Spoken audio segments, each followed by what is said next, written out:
할렐루야. 네, 예배 나오신 여러분들 안녕하며 축복합니다. 하나님의 은혜와 평강이 여러분 가운데 함께 하시길 주님의 이름으로 축복합니다.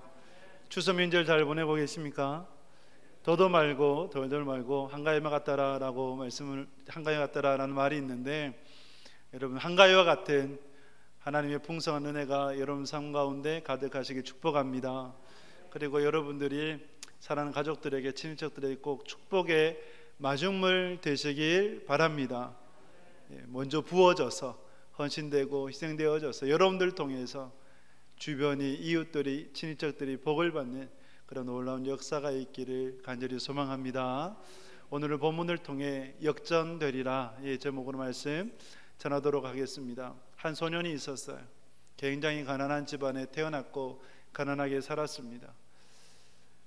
그 소년이 10살 되었을 때 또 아버지도 돌아가시게 되어서 가세는 더 기울어졌고, 그래서 7 식구가 단칸방에서 살게 되는 그러한 어려운 형편에서 겨우겨우 초등학교, 국민학교죠. 그 당시에 옛날에 국민학교를 졸업하긴 했지만 중학교는 생각하지도 못하는, 그래서 그가 어릴 때부터 일을 하게 되었는데, 어느 날 그 당시가 이제 6.25 전쟁 당시였어요. 이제 미군 부대 하우스보이로 일을 하게 되었습니다. 하우스보이로 하는 것은 미군 부대에서 잡일을 하는 그러한 이제 사람을 지칭을 합니다. 잡일을 하는데 빛이 비춰질 것 같지 않던 그의 인생에 한 빗줄기 빛이 비춰졌어요.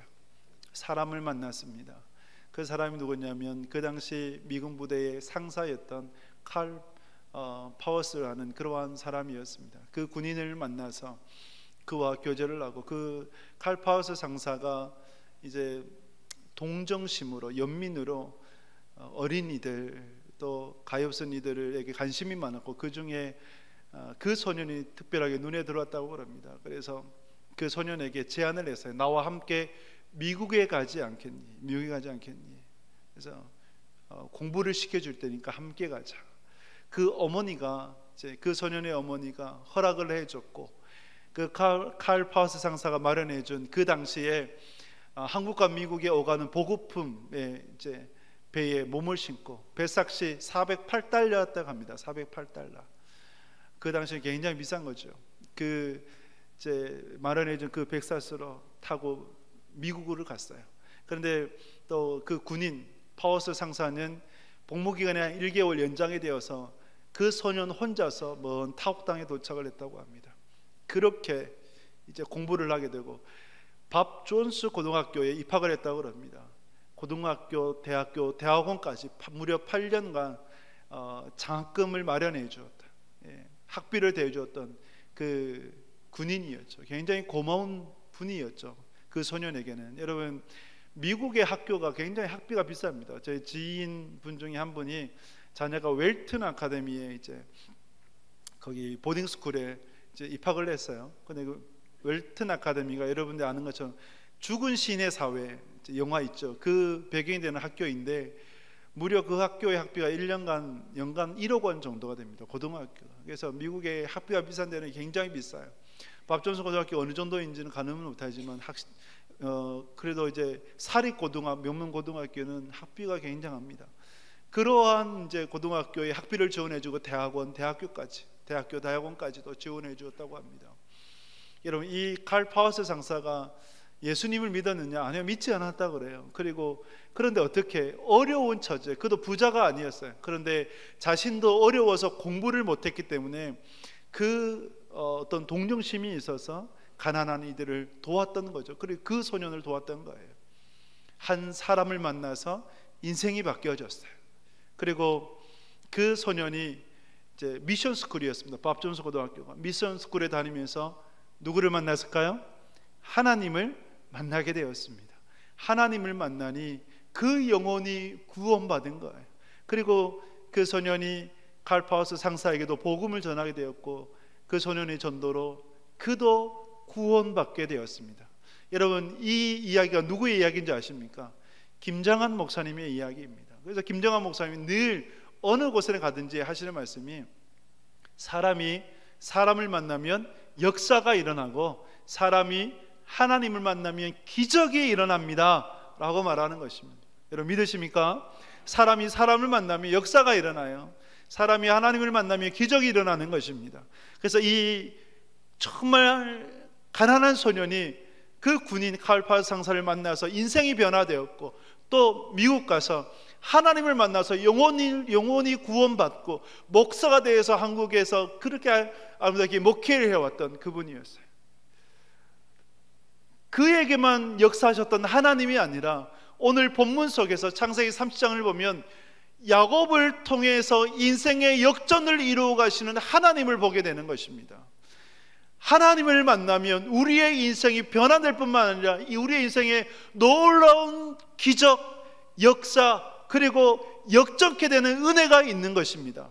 그래서 오늘 이 예배를 통해, 이 말씀을 통해 우리의 인생을 역전케 하실 하나님을 더욱더 바라볼 수 있는 소망의 시간 되길 주님의 이름으로 축복합니다.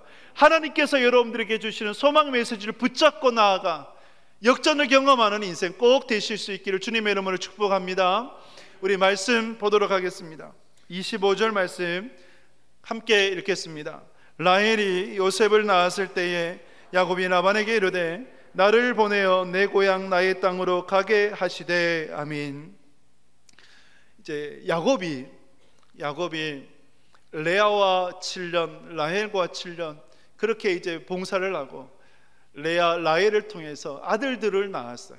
11명의 아들, 요셉까지 해서 11명의 아들, 후에 베냐민 12아들을 낳게 되고 딸 디나 이전에 낳게 되고, 그래서 지금의 12명의 자녀들이 있습니다. 11번째가 되는 요셉을 낳고 난 후에 야곱이 고향으로 돌아갈 마음을 갖게 됩니다. 왜 요셉을 낳았을 때 고향으로 돌아갈 마음을 갖게 되었을까? 몇 가지 생각을 해보게 되는데, 여러분 이제 레아를 위해서 7년, 라헬을 위해서 7년이잖아요. 요셉을 낳았을 때가 아마 14년째 되는 날이 아니었을까? 그래서 고향으로 돌아갈 마음을 가졌지 않을까? 이렇게 생각해 볼 수도 있고, 또 하나님의 구원의 관점, 구속의 관점에서도 생각을 해볼 수 있어요. 이 부분은 좀 더 후에 보도록 하겠습니다. 야곱이 요셉이 태어났을 때에 고향으로 돌아갈 마음을 갖고 라반에게 제안을 합니다. 내가 이제 고향으로 돌아가야겠습니다. 내 처와 자식들과 함께 돌아갈 테니 허락해 달라고 그렇게 요청을 하게 됩니다. 라반은 어떠했을까요? 라반은 깜짝 놀랐죠. 그리고 당황했겠죠. 야곱과 같은 이가 없는데, 야곱이 오고 난 다음에 내가 복을 받았는데, 그러니까 이 라반은 절대 야곱을 놓아줄 마음이 없었습니다. 놓아주고 싶지도 않았습니다. 그래서 라반이 이제 제안을 해요. 어떤 제안을 하느냐? 27절 28절 말씀 같이 읽겠습니다.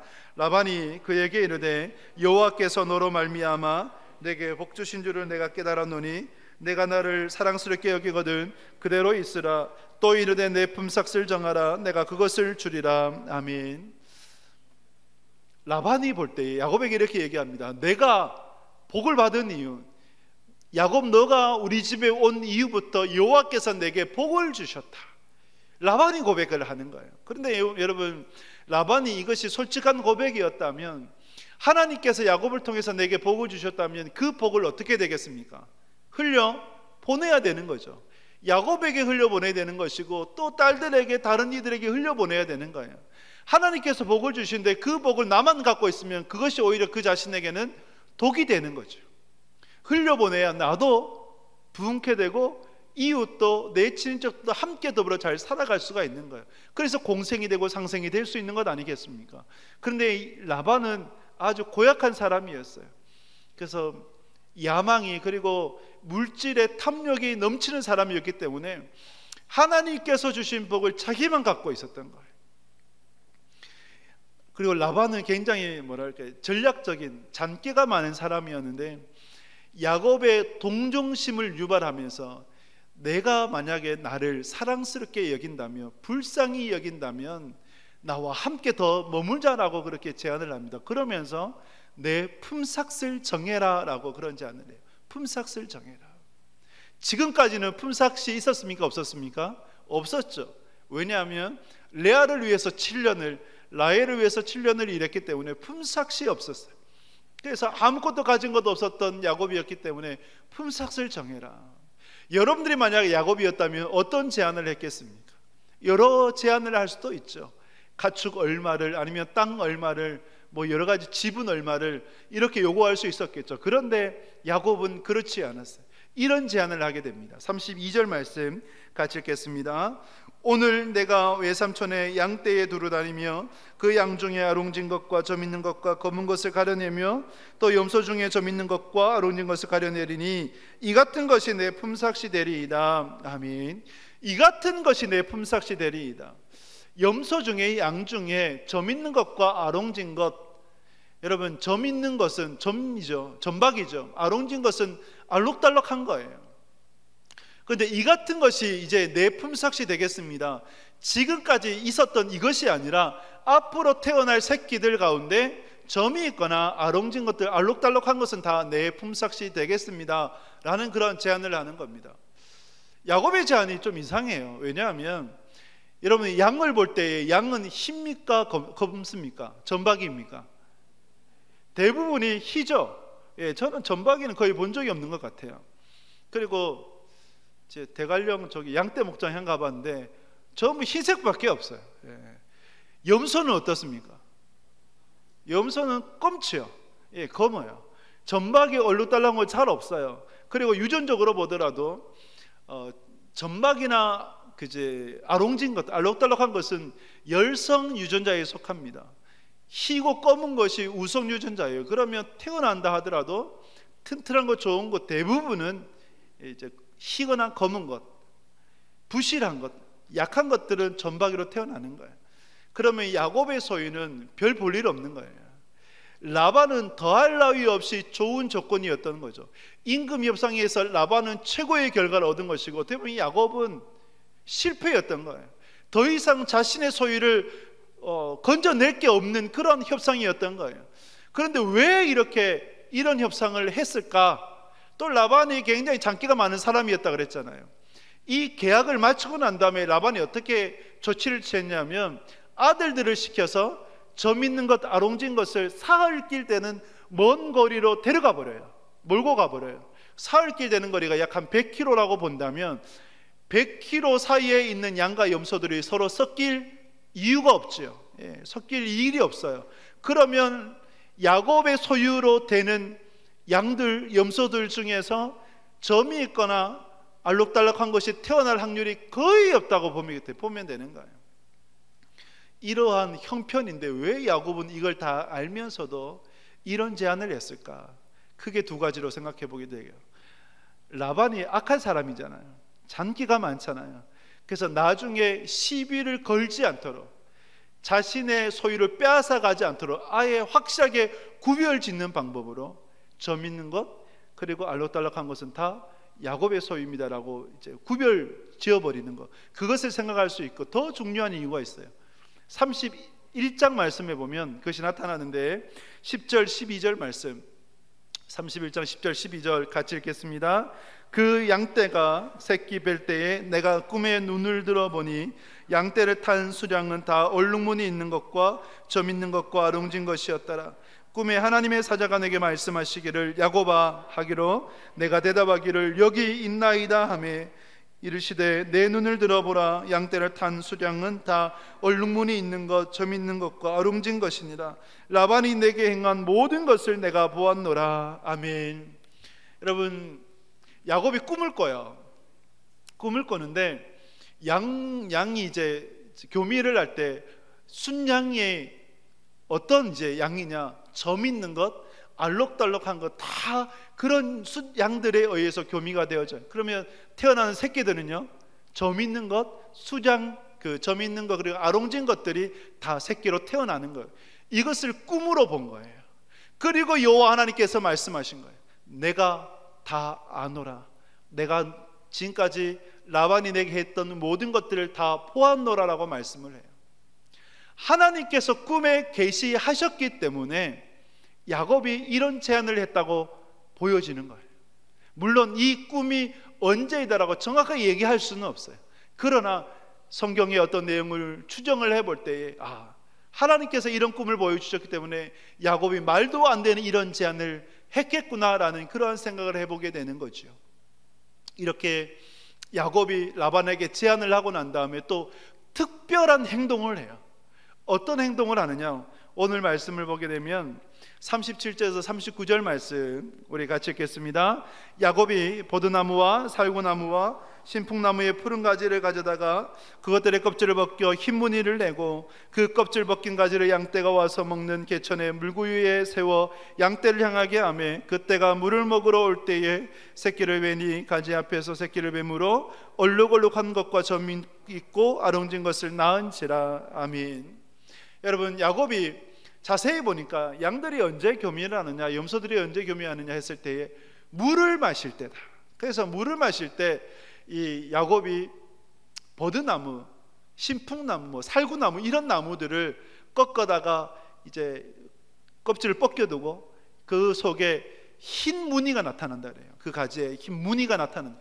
그 무늬의 가지들을 다 보여줬다고 그래요. 그런데 태어나는 새끼들이 어떻게 되었다고요? 태어나는 새끼들 가운데 튼튼한 것은 다 점이 있거나 알론짓거나 이제 얼룩덜룩한 그것이 되어버렸고, 약한 것들은 희거나 검거나 되어버렸다는 말이죠. 멘델의 유전자 법칙을 뛰어넘는 야곱의 법칙이 되는 거예요. 그런데 이 야곱의 법칙이라고 할 때 야곱이 했던 이 행동은 효과가 실제로 있는 겁니까, 없는 겁니까? 실제로 없지요. 제가 이제 자주 얘기하는 건데, 여러분들이 예를 들면 젊었을 때 자녀를 낳으려고 할 때에 TV에 예를 들면 정우성, 예를 들면 뭐 송혜교 이런 사람을 본다 해가지고 여러분들 자녀들이 그렇게 태어납니까? 안 태어나죠. 부모 그대로 태어나는 거예요. 예.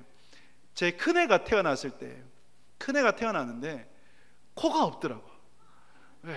그래서 저희 어머니가 저희 큰애 이제 아기 때 보자마자 한마디 하셨어요.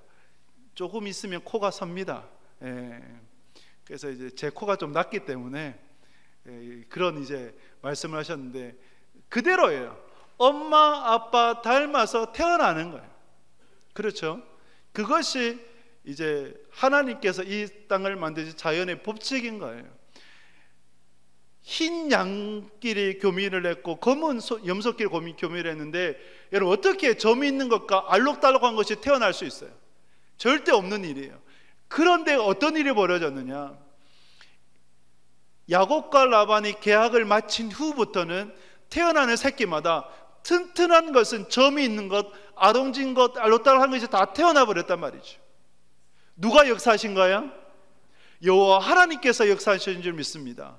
자연을 거스르는, 왜? 하나님께서 자연을 창조하셨기 때문에 그 창조의 섭리를 하나님께서 뛰어넘으신 것이죠.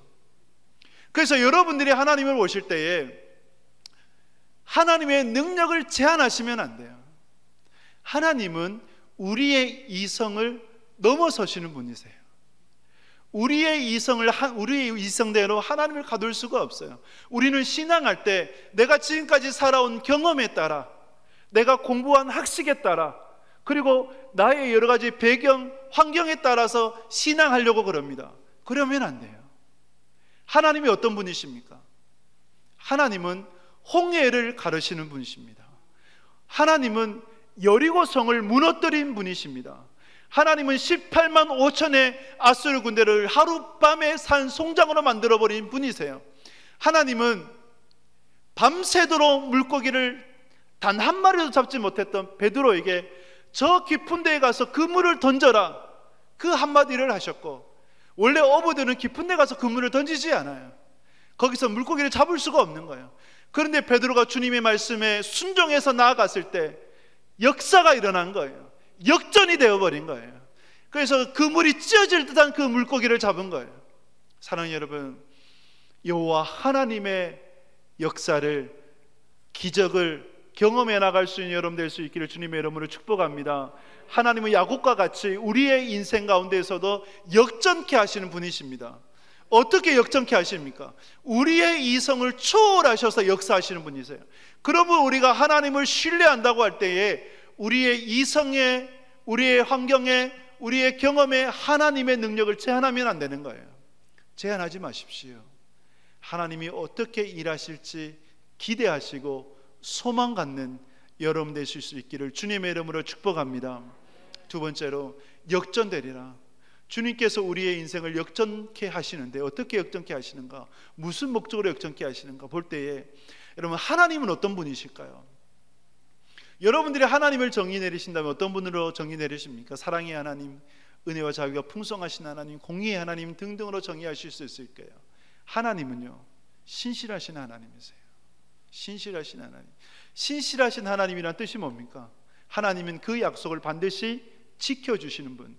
창세기 28장에서 베델에서 야곱과 하나님과 언약을 맺었어요. 우주적 언약과 개인적인 언약. 내가 누워있는 이 땅을 내게 줄 것이다.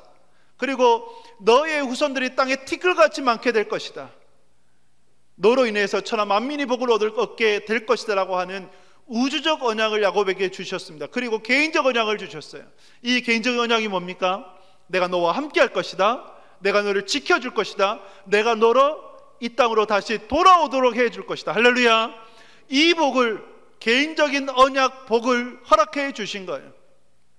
이때 이 야곱이 하나님께 소원 기도하면서, 하나님께서 만약에 나에게 먹을 양식과 입을 옷을 주신다면, 그리고 평안히 고향으로 돌아오게 해주신다면 내가 평생 여호와 하나님을 섬기겠고 이곳이 성전이 되도록 하겠으며 11조를 반드시 내가 드리겠습니다라는 그 고백을 하게 됩니다. 소원을 하게 돼요. 하나님은 신실하신 분이세요. 신실하심으로 하나님은 그 약속을 그대로 지키신 거죠. 어떻게 지키셨느냐? 43절 보도록 하겠습니다. 43절 같이 읽겠습니다. 이에 그 사람이 매우 번창하여 양떼와 노비와 낙타와 나귀가 많았더라. 아멘. 우리 말씀 보면 이에 그 사람이라고 말씀해요. 그 사람이. 여러분, 이 그 사람이 누굴까요? 야곱이죠. 야곱이 양떼, 낙타, 나귀, 노비 이런 이들이 수없이 많았다. 즉 거부가 되었다는 얘기예요. 왜 하나님께서 이렇게 야곱을 거부로 만들어 주셨을까요? 이렇게 물질복을 한없이 주셨겠습니까? 야곱에게 있어서 고향으로 돌아가야 되잖아요. 돌아가려면 고향에서 살아갈 기반이 있어야 되지 않습니까? 그 기반을 허락해 주신 거예요. 내가 너로 하여금 반드시 고향으로 돌아오도록 해줄 것이다. 이에 대한 응답의 성취가 바로 야곱을 거북해 하신, 물질의 복을 허락하신 그 이유가 되는 거죠. 그리고 31장에 보게 되면 라반의 아들들의 안색이 딱 바뀌어버려요. 왜 바뀌었을까요? 시기 질투를 넘어서서 저 야곱을 없애야 저 소유가 바로 다 우리의 것이 되는데, 원래 우리 아버지의 것인데 야곱이 다 빼앗아갔다라고 생각했던 그러한 라반의 아들들이었어요. 그러면 야곱이 이 하란에서 밧단 아람에서 더 이상 살 수 있습니까? 없습니까? 라반과 함께 살 수 있어요? 없어요? 살 수 없지요. 그럼 어떻게 됩니까? 돌아가야 되죠. 어디로요? 돌아갈 곳은 한 곳밖에 없어요. 브엘세바밖에 없어요. 그곳으로 돌아가야 되는 거예요. 고향으로 돌아가야 되는 거예요. 그래서 이렇게 야곱에게 복을 주심으로 말미암아 더 이상 하란에서 살 수 없고 고향으로 돌아갈 수밖에 없는 환경을 하나님께서 만들어 주신 겁니다. 할렐루야. 이렇게 하나님은 신실하신 하나님이세요. 신실함으로 역사하신 분이세요. 그리고 여러분, 이제 설교 서두에 드린 질문, 왜 야곱이 요셉을 낳았을 때 고향으로 돌아가도록 했을까? 왜 그때였을까? 구속사적으로 한번 생각을 해보면, 하나님의 어떤 구원의 역사의 관점에서 생각을 해보면, 여러분, 요셉이잖아요. 요셉을 낳았을 때 고향으로 돌아가도록 해요. 이 요셉이 나중에 어떤 인물이 됩니까? 애굽의 2인자가 되죠. 총리가 되죠. 그리고 야곱의 70명이 애굽의 고센 땅에 정착하게 돼요.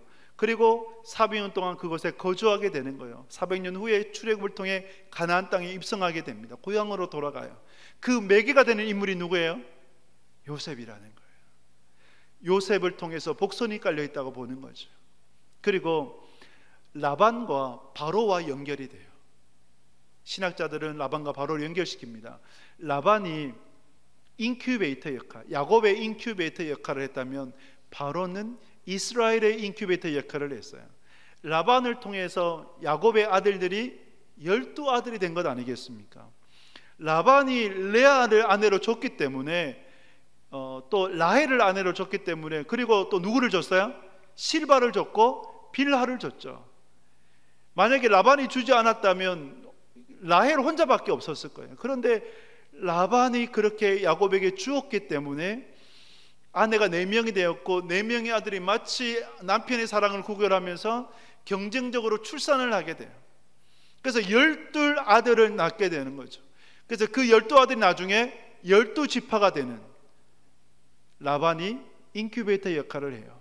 그러면 나중에 바로는 70명의 야곱의 가족이 300만 명이 될 수 있도록 400년 동안 지켜 보호해 준 역할, 그것이 바로의 역할이었어요. 바로도 이스라엘의 인큐베이터 역할. 그리고 라반의 핍박으로 야곱이 어디로 돌아가요? 고향으로 돌아가요. 그러면 바로의 핍박으로 이스라엘 백성들이 출애굽을 하게 되고 가나안 땅으로 들어가게 되는 거죠. 여러분, 연결이 되십니까? 이렇게 라반과 바로가 연결되어지고 요셉이 구속사의 관점에서 그렇게 매개체가 되어지는 그런 역할을 하게 되는 거죠.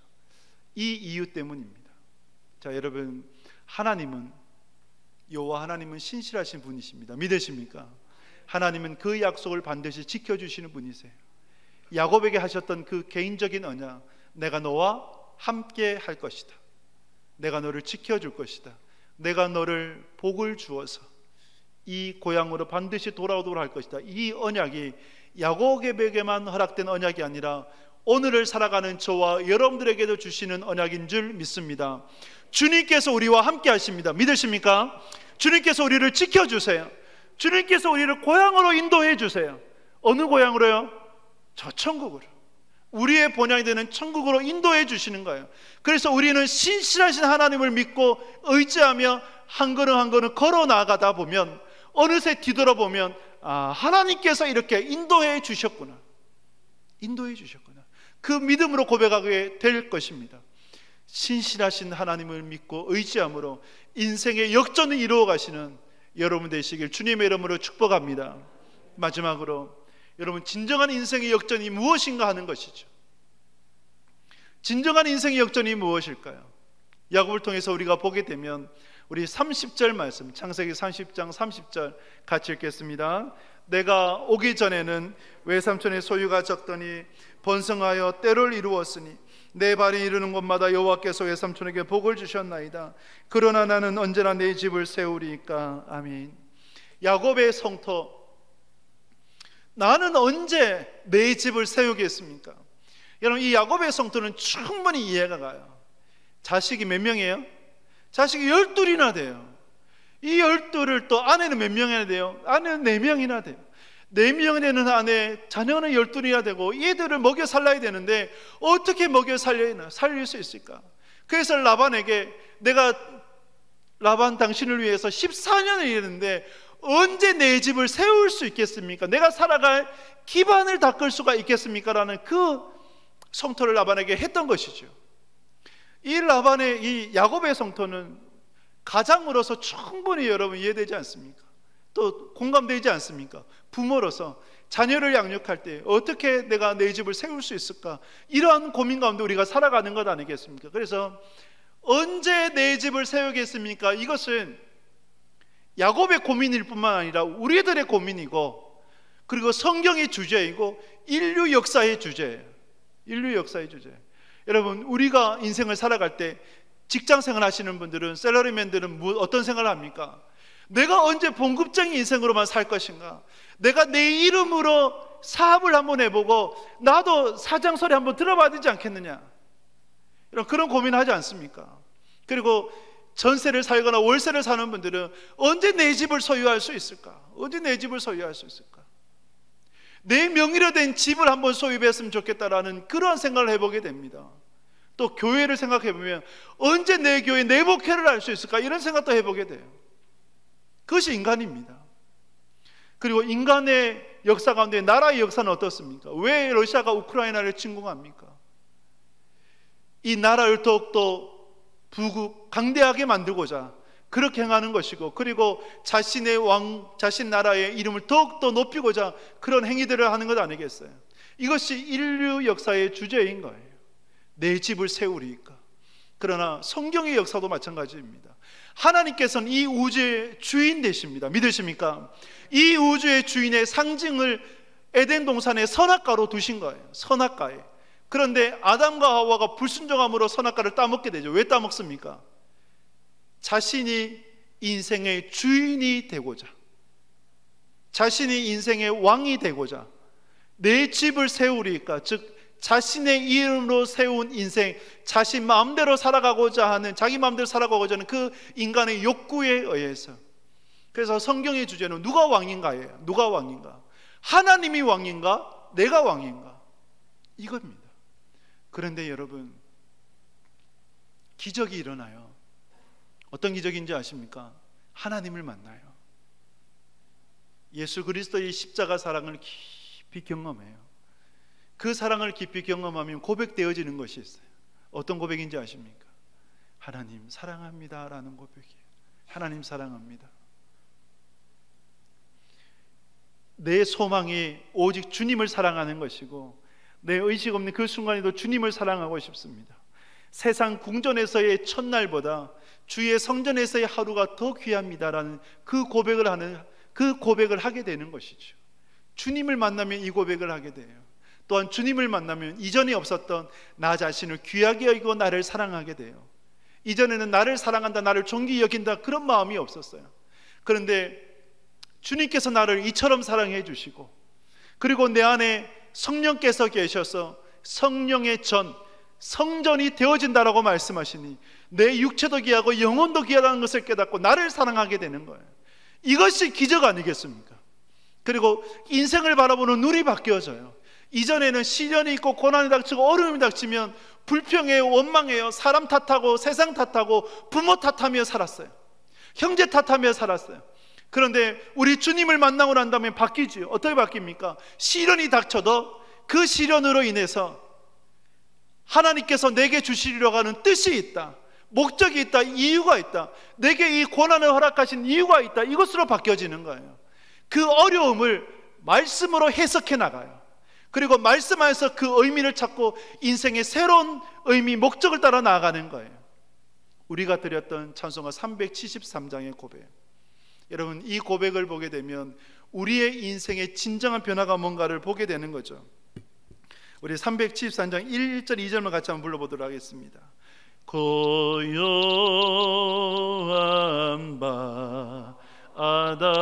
바다로 저 천국 향할 때 주 내게 숲을 주시니 참 감사합니다.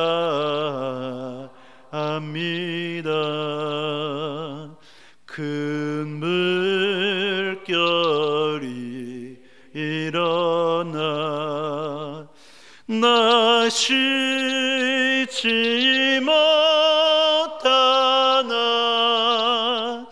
깊은 낭으로 인하여 더 빨리 가합니다. 할렐루야. 여러분 이것이 변화예요. 이것이 진정한 인생 역전인 거예요. 순풍으로 인하여서 평안한 삶을 살아갈 수 있어서 감사한 것이고, 때로는 인생에 큰 물결, 큰 풍랑이 일어나지 않습니까? 큰 풍랑, 큰 물결로 인해서 우리 주님께로 더 빨리, 더 가까이 우리 주님을 더욱 더 알아가니 그것으로 인하여서 감사하다라고 고백할 수 있는 것, 이것이 진짜 변화 아니겠어요? 진짜 인생 역전 아니겠어요? 인생의 의미가 바뀌어지는 거예요. 인생의 목적이 바뀌어지는 거예요. 인생의 방향이 바뀌어지는 거예요. 야곱의 인생이 언제 내 집을 세우리까라는 이 고백의 인생이었다면, 변화된 인생이 뭐냐면 이스라엘의 인생인 거예요. 즉 언제 하나님의 집을 세우리까라고 바뀌어지는 거예요. 선지자 하박국이 하나님 앞에 원망했어요. 하나님, 왜 악인이 잘 됩니까? 왜 악인이 잘 살아갑니까? 악인이 망해야 되는 것 아닙니까? 왜 내 기도를 들어주지 않는 겁니까? 왜 내 기도에 응답하지 않는 겁니까? 하나님께 원망했어요.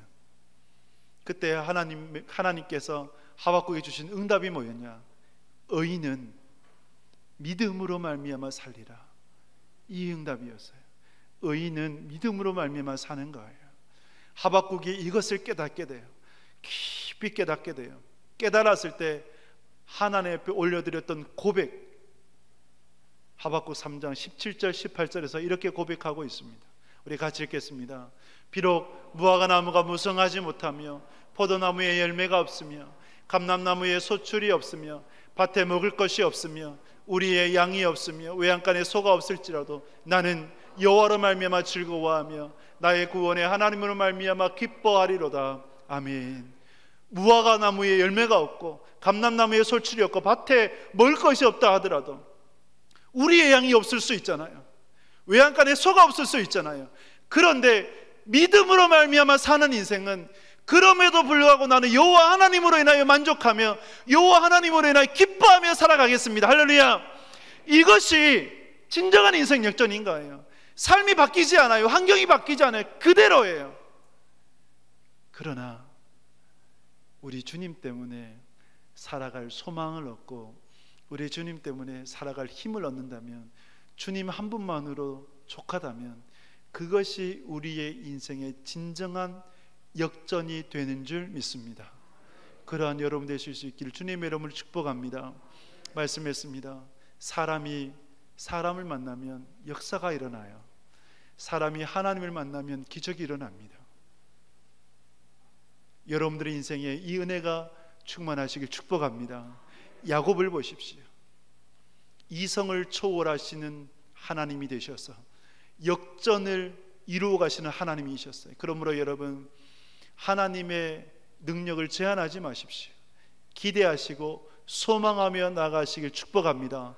하나님은 신실한 분이세요. 반드시 그 약속을 지킵니다. 신실함으로 역전케 하신 분이십니다. 그 하나님 바라보시길 바랍니다.